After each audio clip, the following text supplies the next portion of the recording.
खालिद साहब, एक तरफ सियासी जमातों में इख्तिलाफात नज़र आ रहे हैं, दूसरी तरफ सदर और इलेक्शन कमीशन में इख्तिलाफात नज़र आ रहे हैं। आपको लगता है कि ये इख्तिलाफात फ्यूल ही करेंगे मज़ीद और इंतखाबात ताख़ीर का शिकार होते चले जाएंगे?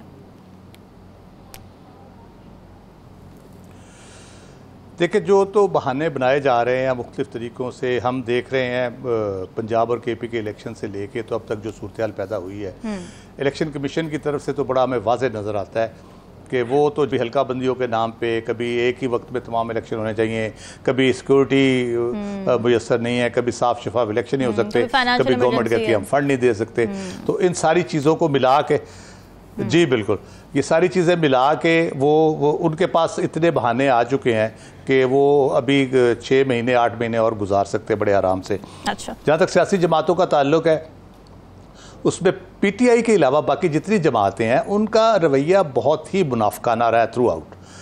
जब KP और पंजाब की बात आती है तो वो कहते हैं नहीं जी, ये तो हो ही नहीं सकते, ये तो देखें पार्लियामेंट डिसाइड करेगी फ़ंड देने हैं कि नहीं देने, हम देखेंगे लॉ एंड ऑर्डर सिचुएशन ठीक है या नहीं है। फिर उन्होंने तरमीम करके इलेक्शन कमीशन को इख्तियार दे दिया कि तारीख आप देंगे इलेक्शन की। तो वो जितने हीले बहाने हो सकते थे उन्होंने किए, लेकिन सुप्रीम कोर्ट डट गई। सुप्रीम कोर्ट ने कहा कि नहीं, ये तो नहीं हो सकता। उन्होंने तारीख भी दी, ये अलग बात है, वो इम्प्लीमेंट नहीं करा सके क्योंकि सारी वो कहते पूरा जो पूरे का पूरा जो पैराफर्नेलिया वो जब आपके खिलाफ डट जाए, सिक्योरिटी हो, चाहे फाइनेंसेस हो, चाहे इलेक्शन कमीशन हो, तो फिर बहुत मुश्किल हो जाता है सुप्रीम कोर्ट के लिए। उनके पास तो कोई फोर्स नहीं है कि वो इम्प्लीमेंट करे इस चीज़ को। ऑर्डर ही दे सकते हैं जिसकी मॉरल अथॉरिटी भी होती है, आईनी अथॉरिटी भी होती है, लेकिन ये बिला वजह से ताख़ीर की जा रही है। और एक जो हल्का बंदियों का पर्टिकुलरली है, वो एक प्री पोल रिगिंग का एक बड़ा इंपॉर्टेंट एलिमेंट है, जिसमें आप हल्के को इस तरह तराश करते हैं कि जिसमें आप डिज़ायर्ड रिजल्ट लेने के लिए जो सपोर्टर हैं ख़ास किस्म के, वो एक जगह पे जमा कर देते हैं, जिससे बड़ा एडवांटेज आपको होता है। तो वो एक पॉसिबिलिटी हो सकती है, एक वो भी हो सकती है। एक जो बिल्कुल नया फिनोमेना पिछले कुछ दिनों से आ रहा है सामने, वो सुनने में आ रहा है, वो ये है कि बुनियादी वजह इलेक्शन में ताख़ीर की PTI की पॉपुलैरिटी अपनी जगह, चेयरमैन PTI की पॉपुलैरिटी अपनी जगह पे, लेकिन सबसे बुनियादी वजह जो ताख़ीर की है वो है कि अभी वो इंतज़ाम नहीं हो पा रहा जिससे नवाज़ शरीफ साहब वतन में वापस आ जाएं और उनके सारे केसेस वगैरह ख़त्म हो जाएं और वो चौथी दफ़ा वज़ीर-ए-आज़म के उम्मीदवार बन के पाकिस्तान मुस्लिम लीग नून की जो इंतखाबी जो तहरीक है उसको चला सके। राव खालिद साहब, ये नवाज शरीफ उसके लिए कुछ डेट्स बड़ी इंपॉर्टेंट बताई जा रही है। भी और कैंडिडेट नहीं है जिसके बलबूते पे इलेक्शन में जाया जा सके या जो कुछ वोटर सपोर्टर को अट्रैक्ट कर सके, इतना इन्हिसार क्यों है नवाज शरीफ पर?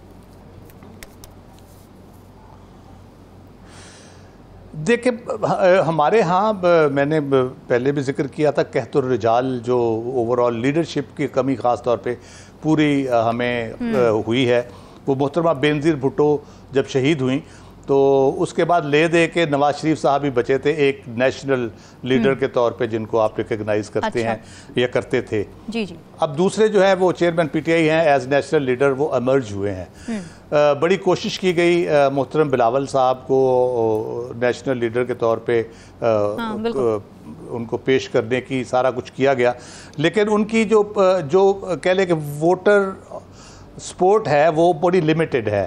आप कह लें कि वो देही इलाकों तक सिंध के है, उसमें उसकी बुनियाद पे या कराची की बुनियाद पे वो इतनी सपोर्ट बस्टर नहीं कर सकते इलेक्टोरली भी कि वो प्राइम मिनिस्टर बन सके। शायद वो बहुत अच्छे कैंडिडेट हो प्राइम मिनिस्टरशिप के, ये इम्कान हो सकता है, लेकिन जो ग्राउंड रियलिटी वो ये है कि वो उनके पास उतनी सीटें पार्लियामेंट में या वोट उतने नहीं है कि वो उस तरह से कर सके। तो ले दे के अब हमारे पास 2 लीडर बचते हैं जिनको हम सेफली कह सकते हैं कि नेशनल लेवल के लीडर हैं। वो नवाज शरीफ ऑफ कोर्स हैं, वो इतना सब 3 दफ़ा प्राइम मिनिस्टर भी रहे हमारे, और नो डाउट उन्होंने बड़ी सपोर्ट रही उनकी, अब कम हो चुकी है, उसकी बहुत सी वजूहत है, कम होने की भी उनकी अपनी गलतियाँ बहुत सारी उसमें, कुछ उनके साथ ज्यादती भी हुई है। दूसरे लीडर हमारे पास PTI के चेयरमैन हैं, तो ये 2 एक नेशनल लीडर के तौर पर हमारे पास मौजूद हैं। उसके अलावा बाकी जो है वो तो फिर आप कोई अरेंजमेंट करके ही उनके लिए कुछ राह हमवार कर सकते हैं।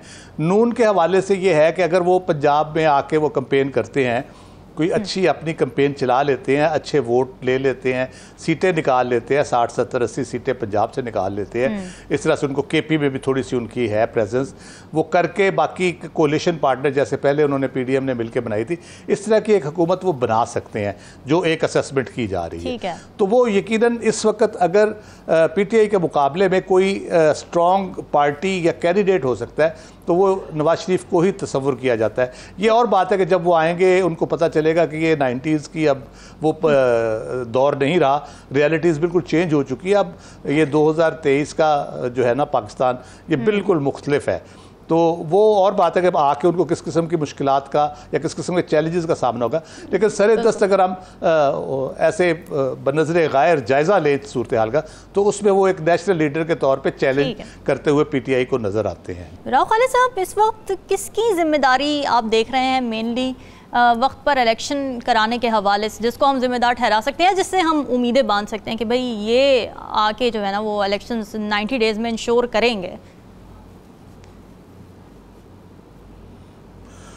देखिए, अभी इस सूरत हाल में तो 3 उसके हैं कह ले के जगह जहाँ से ये हो सकता है। एक सुप्रीम कोर्ट है, वो ऑलरेडी कह चुकी है, सदर साहब भी ऑलरेडी कह चुके हैं, अभी वो तारीख दे सकते हैं। तीसरा है इलेक्शन कमीशन, और आप देख रहे हैं कि रुकावट सिर्फ इलेक्शन कमीशन की तरफ से आ रही है, और इलेक्शन कमीशन अहकामात की पाबंदी कर रहा है। वो सदर साहब के मिलने से इनकारी है, सदर कहता है मिले, बैठ कर तारीख तय करें।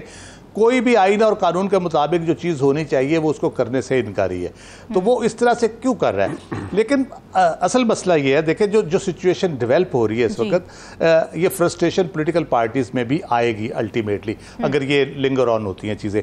उसके बाद जो आपकी इकनॉमिक सिचुएशन है, वो जो चेयरमैन पीटीआई बहुत अरसे से प्रेडिक्ट कर रहे थे, जाने से भी पहले प्रेडिक्ट कर रहे थे, मैं बंदे भेजता था कि जी टेल स्पिन में चली जाएगी इकॉनमी, तो हम उस जगह पर तकरीबन पहुँच चुके हैं। तो अगर आपकी इकनॉमिक सिचुएशन मज़ीद ख़राब होती है तो वो भी एक बहुत बड़ा फैक्टर होगा जो आपको फोर्स करेगा कि आप इलेक्शन की तरफ जाएं। और सबसे इम्पॉर्टेंट जो इंटरनेशनली, कल नजम साकिब साहब ने भी उस पर बात की, आज भी की अमेरिका के हवाले से, जितने आपके दोस्त ममालिक हैं वो ये तो शायद ना कह रहे हो कि फ़लाँ तारीख को इलेक्शन करा दें, लेकिन ये ज़रूर कह रहे हैं कि खुदा के लिए मुल्क के हालात ठीक करें, सियासी इस्तेहकाम लेके आएँ, उसके बगैर हम भी आपकी कोई मदद नहीं कर सकेंगे। तो वो जब तक सियासी इस्तेहकाम नहीं आता तो मुल्क के अंदर जो मामलात हैं वो बिगड़ने के बहुत ज़्यादा इम्कानात हैं, और उसकी ज़िम्मेदारी बुनियादी तौर पे तो इलेक्शन कमीशन पे ही होगी, क्योंकि वो इस मामले में अब ताक़ीद से काम ले रहा है, लेकिन किसी हद तक साबका हुकूमत और केयर टेकर गवर्नमेंट पे भी जाएगी। लेकिन एक जो है कि एक वो क्या उम्मीद पे दुनिया कायम है, यहाँ लोग उम्मीद पे बैठे हैं कि शायद कहीं से बाहर से इन्वेस्टमेंट आ जाए तो हम फरवरी तक ले जाएं, इलेक्शन ज़्यादा आ जाए तो शायद हम साल और लटका लें इसको। मेरा ख्याल है इस खाम ख्याली में किसी को नहीं रहना चाहिए। इलेक्शन ही सबसे बड़ा सलूशन है, और सियासी इस्तेहकाम ही आपको उस जगह पे खड़ा कर सकता है जहाँ आप लोगों को कह सकते हैं कि हाँ जी अब पाकिस्तान में इलेक्टेड गवर्नमेंट है और स्टेबल गवर्नमेंट है, तो आप यहाँ आके इन्वेस्ट करें। अदरवाइज़ सिर्फ खाम ख्याली है, आप जितना मर्जी सोचते रहे, सोचने से कुछ नहीं होगा। ना ये लैपटॉप प्रेजेंटेशन से मामला ठीक होंगे कि जी इस तरह से इकॉनमी इधर चली जाएगी, आईटी में इतने बिलियन आ जाएंगे, इन्वेस्टमेंट में इतने आ जाएंगे और हम एक्सपोर्ट वहाँ ले जाएंगे, वो गौर साहब जो करते रहते हैं बैठ के। तो ये सारी बातें करने की हकीकतन जो फैक्ट्स हैं वो बिल्कुल डिफरेंट है। आप टेल स्पिन में जाने वाले हैं तकरीबन आपकी इकॉनमी जो है।